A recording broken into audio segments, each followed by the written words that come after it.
focused on. And what we know from research on K-12 settings and university settings is that the feeling of belongingness and community is one of the most important precursors to effective learning.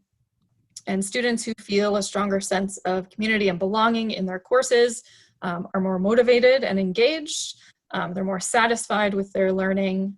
They participate more, and they're more likely to complete the course and persist through the semester, which is extremely important this fall, especially. And all of those positive outcomes there lead to deeper learning and increased learning.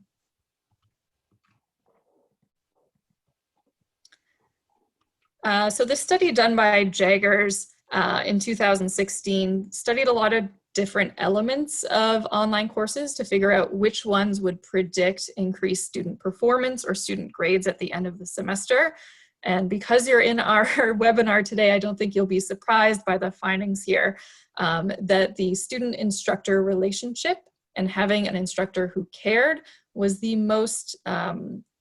strongest predictor of online student performance in this particular study. So that just goes to show us that, you know, we can provide students with a great online course, but if we're not visible and we're not present, it can fall apart for the students.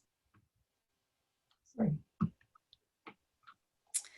Some of you, especially, I see some familiar faces from our course redesign institutes this summer. Some of you might be familiar with this community of inquiry framework as one framework for effective educational experiences. I'll very briefly talk about these three categories of presence in an online course that we can think about. So on the top left is our social presence, which is just being visible and actively engaged in the online course and students knowing that we exist and that we are there. Teaching presence at the bottom is our presence in terms of guiding students' learning throughout the course, so providing instructions, providing learning outcomes so that students can be successful. And our cognitive presence is what we might typically think about in terms of teaching, so teaching the content, helping students engage with us and engage with each other about the specific content of our course. And effective courses we find have instructors utilizing all three types of presence throughout the course. And again, this leads to all sorts of good outcomes for students, including their motivation, but more importantly, their learning in the course as well.